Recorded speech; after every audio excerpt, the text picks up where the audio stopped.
Start in the name of Allah, who is merciful and most beneficent. Dear students, today we are going to discuss Pride and Prejudice and Our Society. Pride and Prejudice by Austen is a detailed portrayal of the social atmosphere of the last 18th and the early 19th century England, and it is principally concerned with all social aspects of English gentry. It is Austen's great masterpiece, a sharp and witty comedy of manners played out in her time. A world in which men held virtually all the power and women were required to negotiate minefields of social status. Marriage was then considered as the way of women's security, and also it paved the way for a woman to gain prosperity. Austen contains vivid and realistic picture of the social life of her time, the conventions, the manners, and the mode of living of the time, and which are depicted in the novel in a most graphic manner. So all the conditions are same in today's era. Each and everything is same here in our society.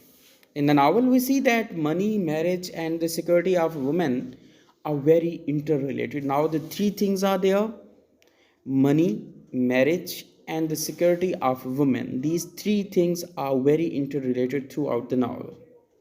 In Pride and Prejudice, we see that money is essential to being a marriage. So, as it is being stated in the first line, it is a truth universally acknowledged that a single man in possession of a good fortune must be in want of a wife. By saying it is universally acknowledged, we get the impression of that marriage is something wanted by all. It also implies that any rich man wants a wife when actually it is a woman that wants a rich husband, that opposites of what Austen says. So now the thing is that what is Austen saying there and what is in the society. And if we look upon the novel in the conversation with Mr. Bennet, we see that Mrs. Bennet convinces her husband to wed one of their daughter too, and her wish is a single man of a large fortune, 4 or 5 thousand a year, namely Mr. Bingley. Mrs. Bennet is especially interested in his income. So now the money is there, that is very important. So on the other hand, we see there are not many in my rank of life who can afford to marry without some attention to money. So Elizabeth can't understand how people marry where there were no feelings, no attraction, with having only simply desire for money. So this is another question, that one, the parents are thinking something else and the daughters are thinking something else. Now the two aspects are very different from one another. And in the Pride and Prejudice, we find that marriage was thought as an acceptable path to his high status of their economic way according to the view of society. Thus marriage was the main concern of the mother and also of the daughters of that time. So now we have to see that their concerns are same. They want to marry. Same is the case with their mother and same is the case with their daughter, but the concerns are different. Mother is saying that only marriage is there with a very, you can say, a high status of a man, and the same is the case with the Elizabeth. She is saying that there should be feelings, there should be understanding. So when we see that Mrs. Bennet always think about their daughter marriage, the business of her life was to get her daughter married. So this is the first concern of the mother, and the same is the case in our society nowadays. If we look upon our society, what we are doing and what we are going to do with our daughters, same is the case within our society. Our mothers are thinking for the marriage of their daughters. So on the other hand, Mrs. Bennet is saying, if I can, but I see one of my daughters happily settled at Netherfield, Mrs. Bennet to her husband, and all of others equally well married, I shall have nothing to wish for.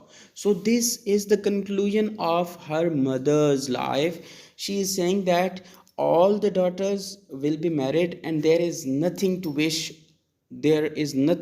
no more. So that is another concern. And the novel also portrays the pride of upper class society. Darcy, a wealthy bachelor, alienated himself from the others at the first because of intense pride. His eventual love, Elizabethan, was disgusted at his behavior and formed a prejudice against him. Even after he fell in love, he completely debased her family for his pride at so this is not the thing that we are thinking and we are going to do. She is thinking something else.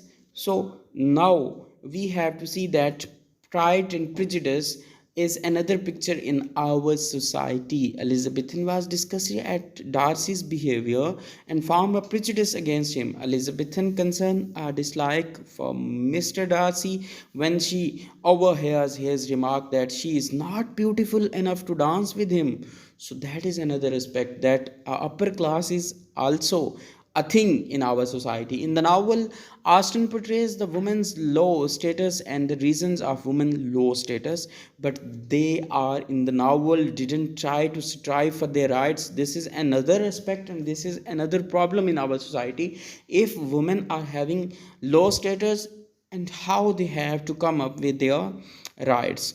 So the woman in Austen's age lived in a patriarchal society, a world in which men held all the advantages.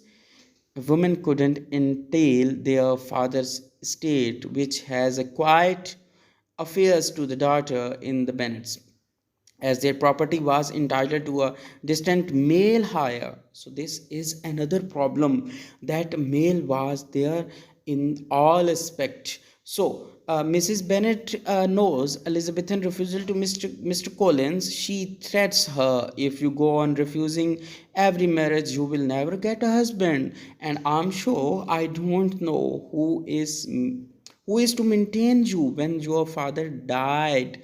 This is something another aspect in this novel illustrates the points that women have to depend on the men through her lifetime. So the first aspect is there, a father is there, father is looking for their children, father is looking for their boys, father is looking for their girls, but when father is not there, who will look there? So this is another question when Elizabethan is going to refuse Colin. So her mother is saying that what will you do if your father will die? So again in this connection we can say and we can assemble balls and gossip were the order of the lady. The ladies are the upper middle class play in the hash ladies and gentlemen play cards as pass the time in the held gossip. Listening news, collecting news and the communicating news were the chief interest of the girls and ladies. Thus we see in the novel Mrs. Phillips gathers news, then it imparts to her nieces. So if we are going to conclude this lecture, our society is having same problems, our social picture is having same problem.